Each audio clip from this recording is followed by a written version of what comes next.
I want us to do something really very quick. We don't need to belabor that point, so we can take a break and then return to deal with some aspects of the President's State of the Nation address.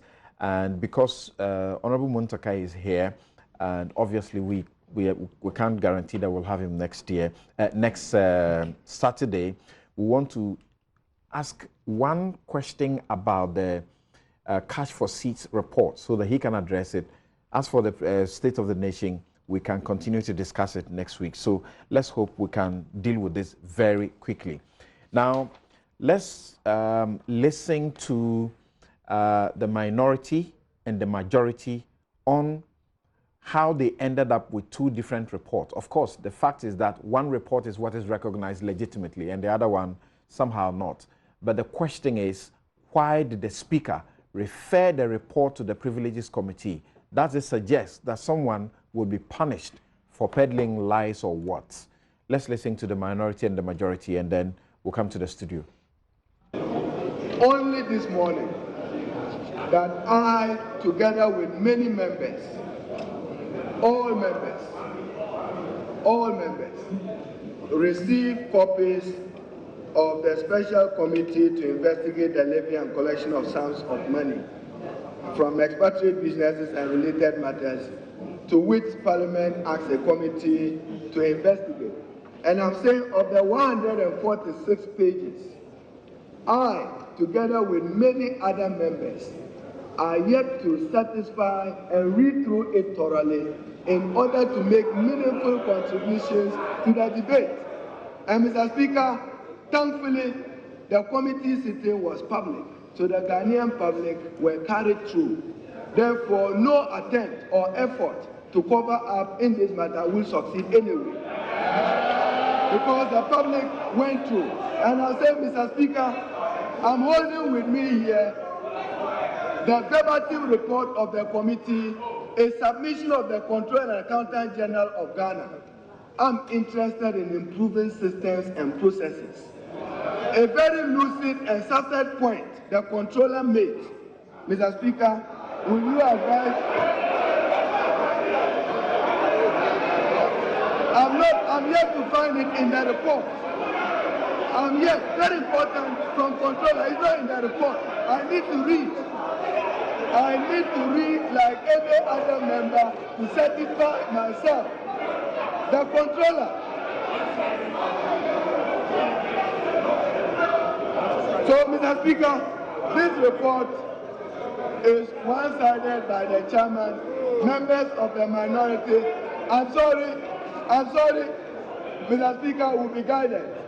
You can proceed with the motion, but the minority is unable to participate. The report is one-sided and does not serve the public interest of transparency and accountability. It's lopsided, it's one-sided. We will not take part in it. Therefore, we are sorry, we will not. The chairman will be a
honorable majority.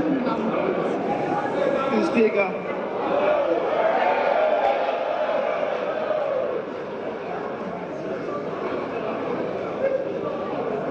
Mr. Speaker, the motion has been moved. It was a procedural motion that was calling on this House to stand aside the relevant provision of 81 to enable the House to consider the motion on the approval and adoption of the report of the Special Committee.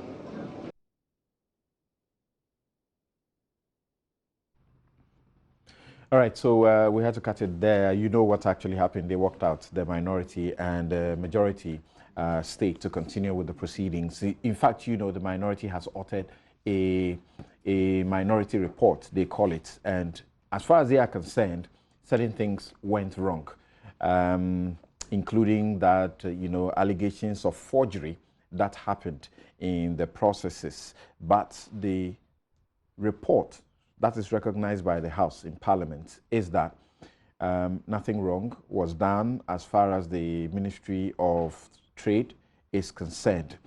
So, question is, why has the Speaker referred the report to the Privileges Committee? You are in Parliament. Let me start with you. So you want to start from the Speaker's point? Yes, maybe briefly.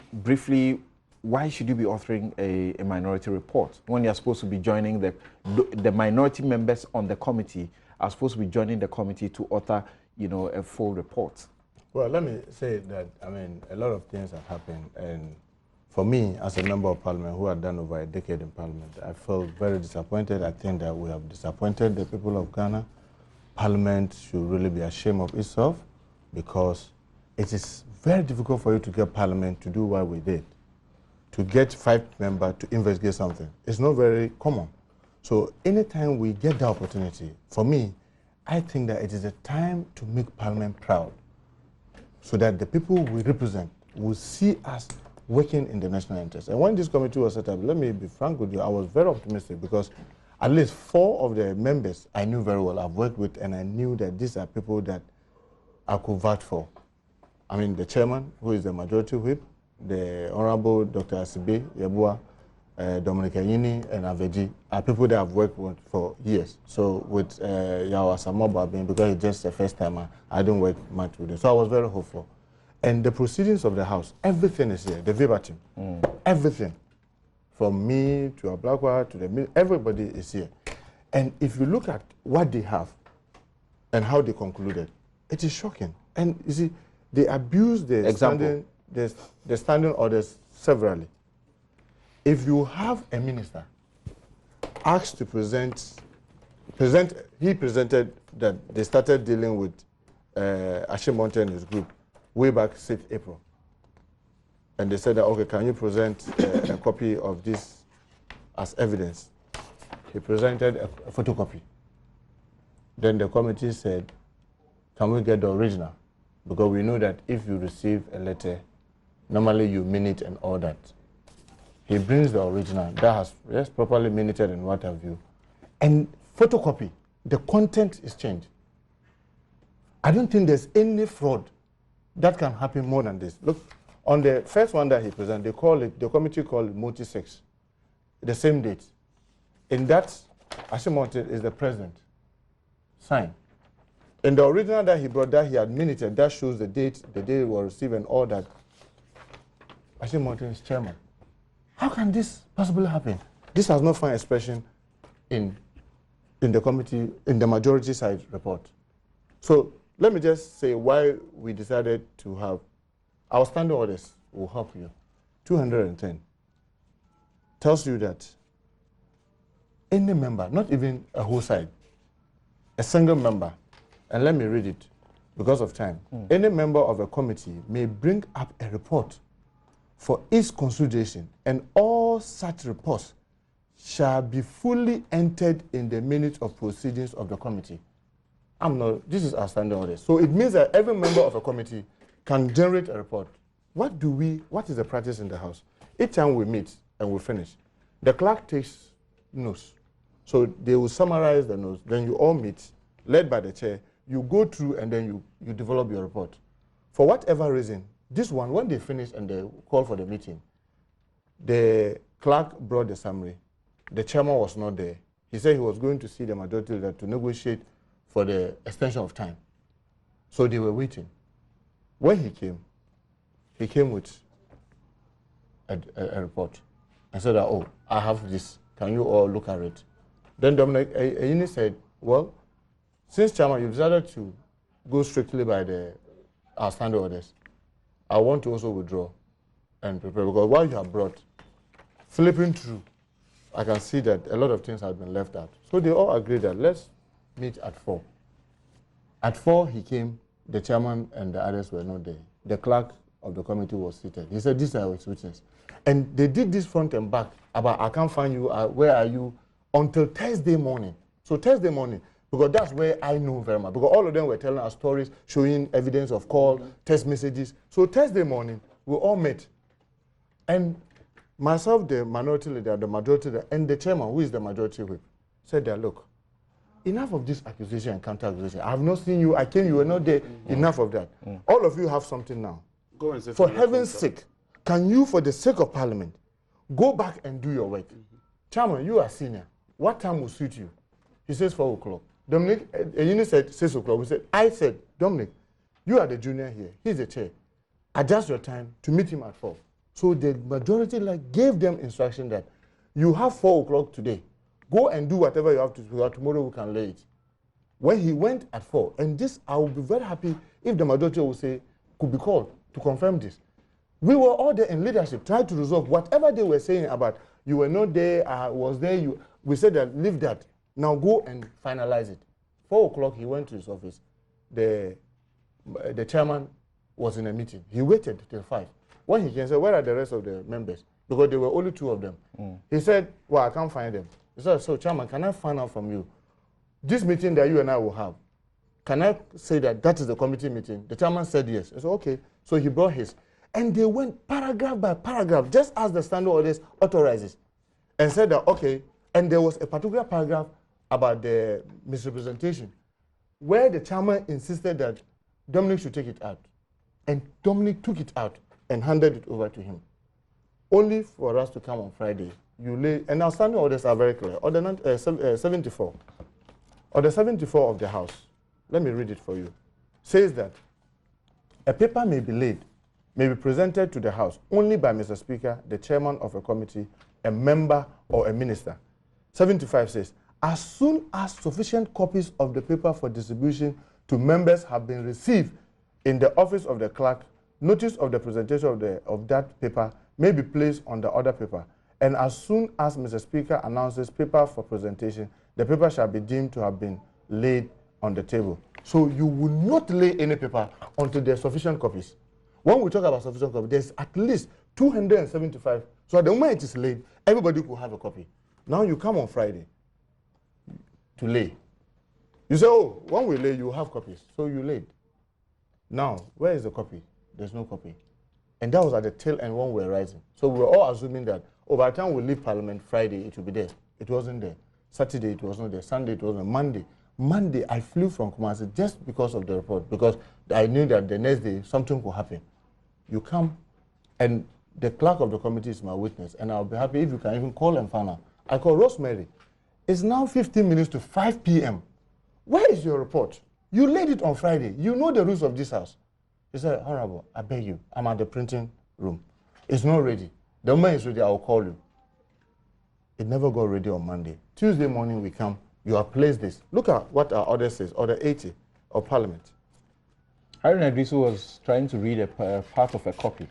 So he got a copy. No, listen. No, he says I'm just saying that. You wait. The very day Tuesday morning. When we entered Parliament. So Order 80 of the House says, except as provided in paragraph 2 of this order, no motion shall be debated until at least 48 hours has elapsed. This period not including days on which the House does not sit. So Saturday, Sunday, Monday, where we don't sit, doesn't go. So when you late on Friday, Tuesday morning is 24 hours. Wednesday morning becomes 48 hours. So this is the... Subject to copies being available to us. Now, Tuesday morning we have this copy. Then we saw a motion to stand down this order. I was hearing my senior brother Koku saying that this has happened severally. We'll get there. Don't react to him because let me tell him. Let me tell him something. We don't do that for controversial motions. Anytime we disagree, we allow the time to elapse. Because where there is consensus, this thing we all agree, or is very urgent, we all agree. So we stand the order. So this order was not. Explain briefly when there was a motion to stand it down. What did so that we mean? when we saw it, so you want to disown this order 80, so that yes, despite this order, we want to go ahead to move. Okay. So we said no. When you do that, we've just seen the report 141, 146 or something. You see, the report is 146. Okay. 146 pages. 146 pages. Unless you're adding the first, or if you're adding all this one, that's about almost 150 pages. Okay. Right? We said that no, we are not seeing it. We've not even averted our mind because when we saw it, what we did quickly was to have a team. You look from page 1 to 20, you to 21, quickly look through and let's see what is in it. Even whilst this was going, at the conclave, our colleague said no. And let me tell you why we walked out. Because this merging has not been done, then when we realized that virtually not a single paragraph of what he and Dominicani are argued has found expression here. That is one. And our standing orders, let me show you 93, or the 93-4. 93-4. This is the main reason why we walked out.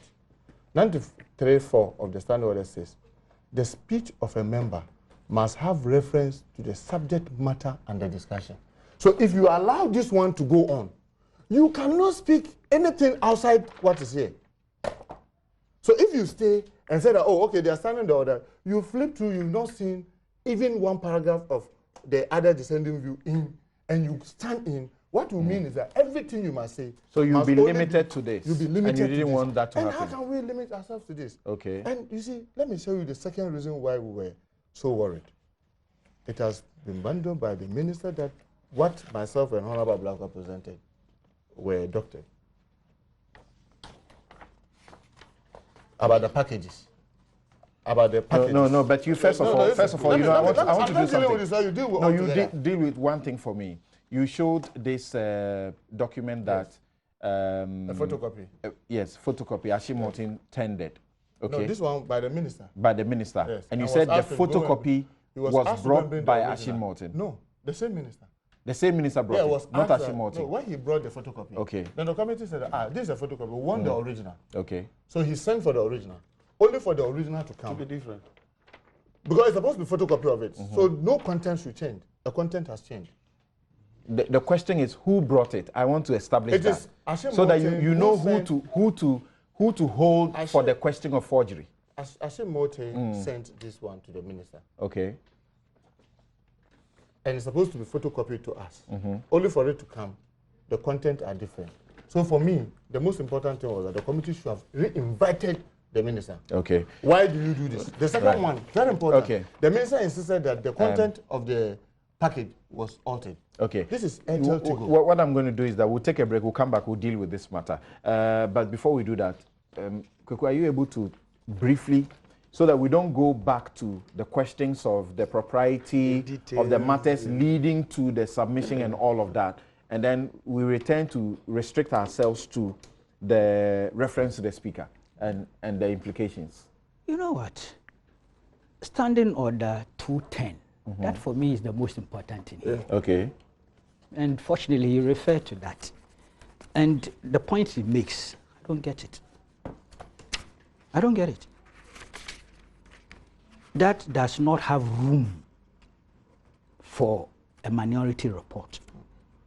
It doesn't. Standing Order 210. Okay. It doesn't have room Share for with it. us. He read it.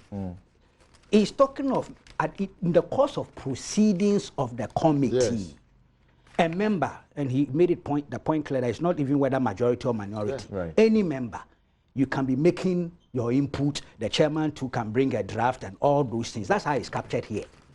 That's how it's captured.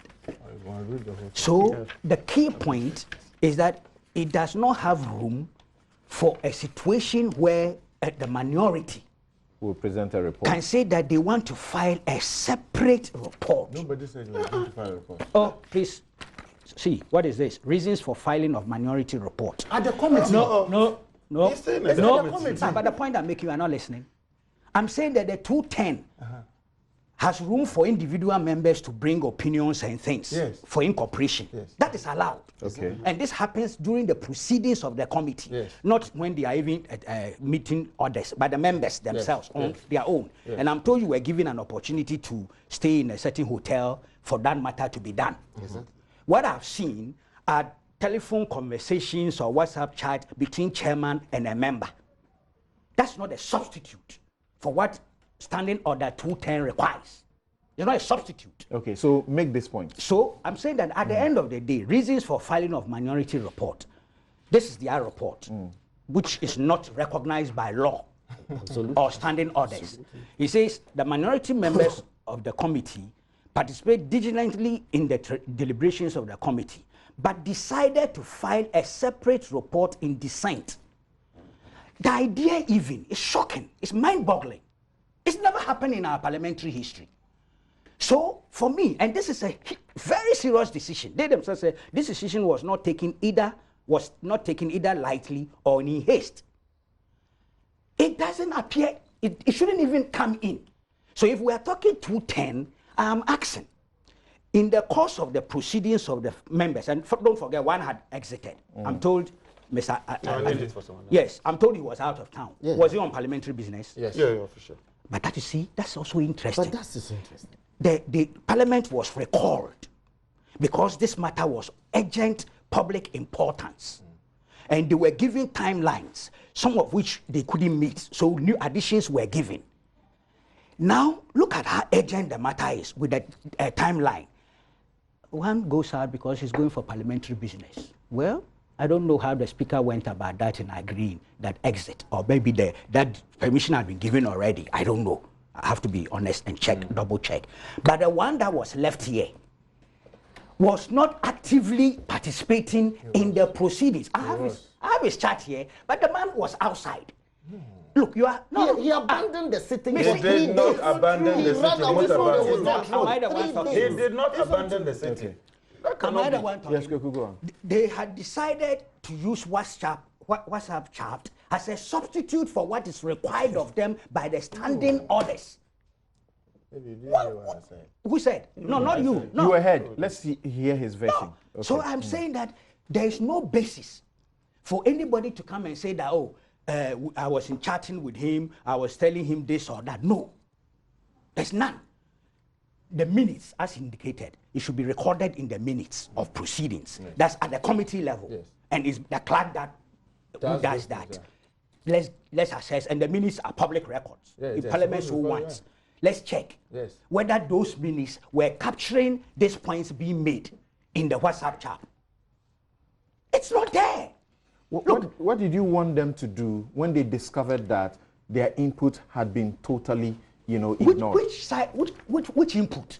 Look, I've read. You see, this is it because you've taken us from a different angle. This is the report. His input is here. Ayini's input is here. No, I'm coming. No, it says Ayini's input. That means it's not your proceeding. See, the issues they are talking about that they claim they want to put there are captured here in terms of the face of the records. I am telling you. For instance, you see, and let me be honest with you. This whole thing, how did it start? My brother Muntaka moved a motion for levy and collections.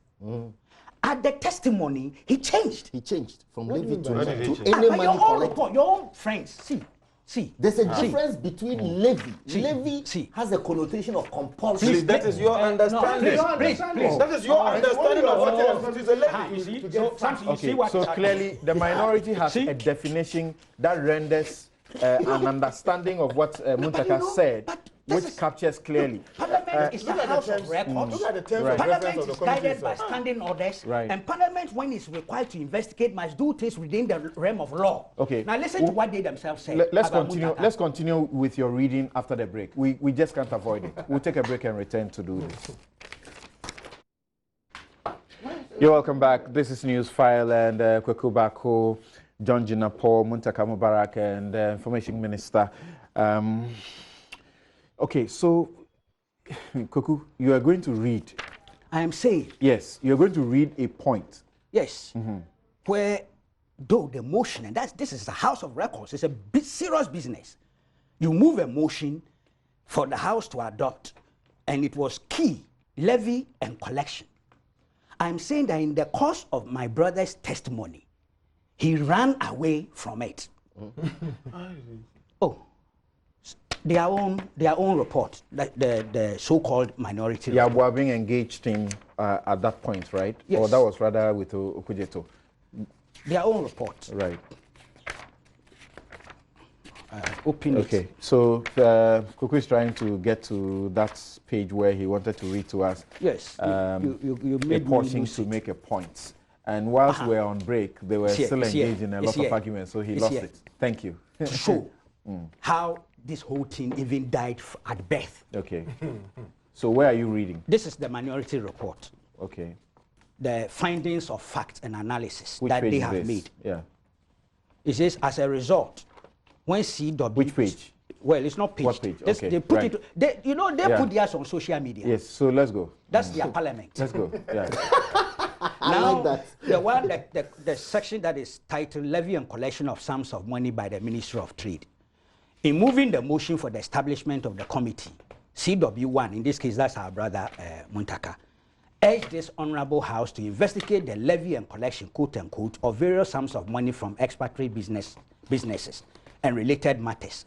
The committee took pains to understand what exactly the proponent of the motion meant by the phrase levy and collection of sums of money. As a result, when CW1 appeared before the committee, he was asked to explain what he meant by the term levy. In his testimony before the committee, he explained that he has used the term levy in a generic sense and that he took its meaning from the Collins Dictionary, which defined it as a sum of money that you have to pay. He further explained that he contemplated the possibility of the Ministry of Trade and Industry asserting a right under the law to collect the sums of money that they did from the expatriate businesses, and that he used the phrase levy and collection to encapsulate every possible thought.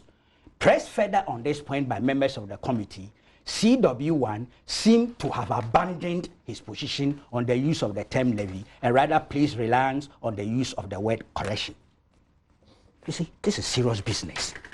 You go to Parliament, you move a motion on levy and collection, and we all know what levy means.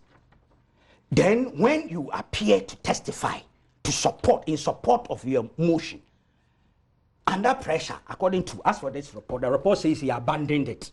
You see, they seem to have abandoned it. This is not serious.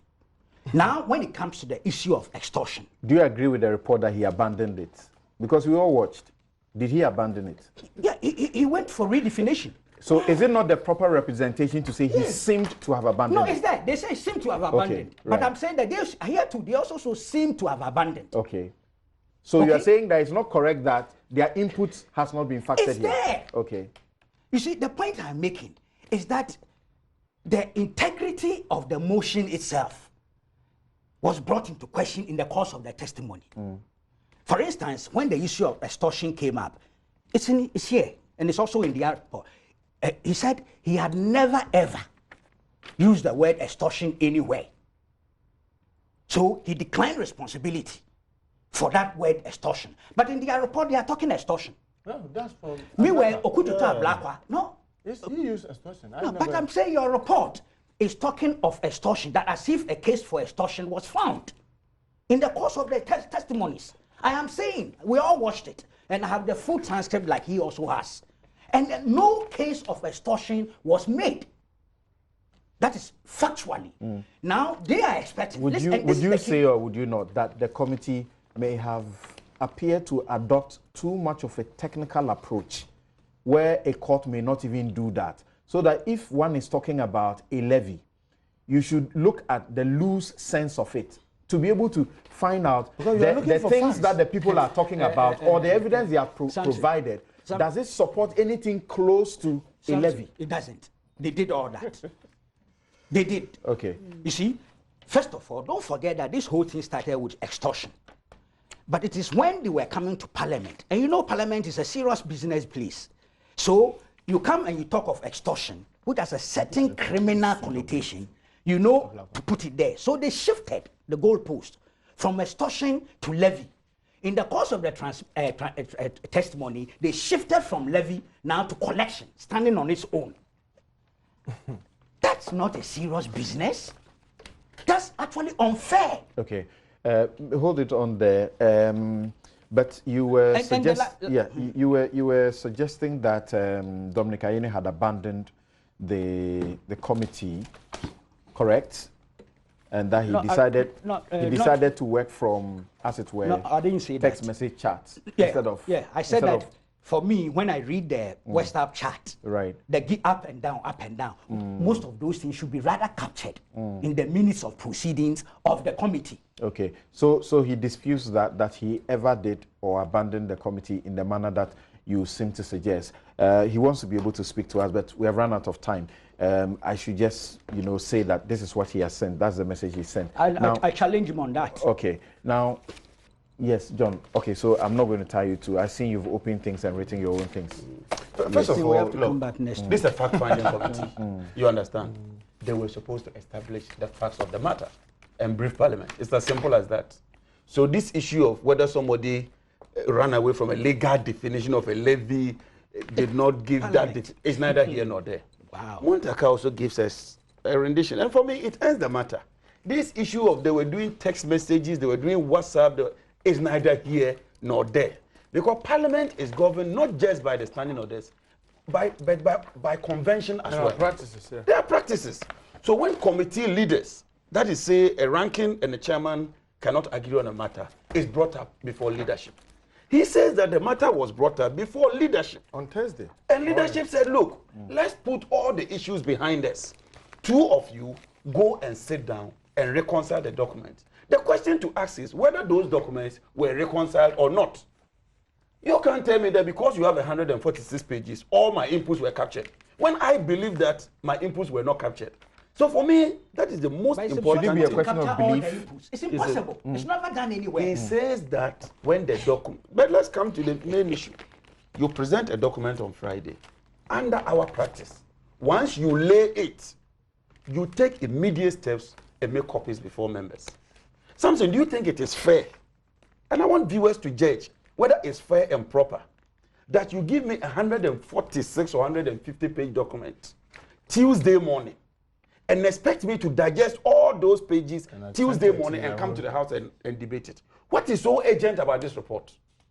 Let the members of Parliament and the members of the Ghanaian community tell us what is so urgent about a 149 page document that you can't give me one day to go and digest and assimilate it. Meanwhile, our standing orders are clear. That when you lay the document, it should take 48 hours. There's a rationale for that. It's only in exceptional cases. Mustafa says he wants to answer you on that. It's only in exceptional cases. Look, when the special prosecutor's bill was laid, it was laid under certificate of urgency. We raised issues with that. The speaker agreed. When the Zongo Development Bill, there was an intention to do that, not that it happened. If you recall, they attempted. That's easy. No, you said when it was laid. When you come, you move a motion, and then a consequential one. I'm saying that, Mustafa, it is improper to give me a 149-page document Tuesday morning and expect that I debate same within 2 or 3 hours. Okay. What fatal injury could we have? But finally, the document. When Mustafa says that, look, the last one, when Honor Muntaka says that, look, a lot of the issues were not captured. Samson, this is the letterhead. The first one that was presented. I'm not even looking at the signature. Look at the front page. This is Ashin Morton. The letterhead. Look at his. But this has been referred founder to the privileges committee. Chairman. So look at what they presented subsequently. In order to deal with this so-called president thing, they're going to change it, Ashin Morton, to president. I am convinced. But can I make my point? I'm just ending. I am convinced that there are two things that we should have avoided. One, the Ministry of Trade and Industry had no business getting into this agreement with the Millennium Foundation in terms of sharing of money and all that. I'm also convinced. Interesting. And I know the silent majority is convinced that the 10th president in all this sphere does not refer to President Ashim Monty. Okay. I'm convinced Okay. about Thank that. you. Thank you. Kweku, did you say that the reference to the Privileges Committee is because of this letter that the minority says has been... It's in the Hansard. I have it. Where's my Hansard? No, is it a report he referred or these documents? All documents. So the documents rather are what is going before the documents. Privileges Committee. So the report and Let me show. And what do you think is the purpose? What's the purpose? Oh, but people have spoken about forgeries and all sorts of things. You swore an oath to come and give testimonies, lie and things. So you see, the speaker. Okay. No. Let's look at it. Yes. What's your understanding of that? Mustafa will end with us. It's here. It says, Honorable members, this is a very serious. No, it says, Honorable members, fishing interrogatories. You are the lawyer. Mention it well for me. As they are called in law, are frowned upon by courts of competent jurisdiction throughout the world. An allegation must not simply be thrown into the air for Parliament to be asked to investigate. They must be substantial and not an abuse of due process. Honorable members, this very serious matter, in view of all that took place, I therefore direct that all documents tendered at the committee be referred to the Privileges Committee for full investigation. It definitely includes those. Okay, thank you. So look at so documents, not the report. So look at the Privileges Committee. What is its function in our standing orders? There shall be a committee. Let's talk about the composition.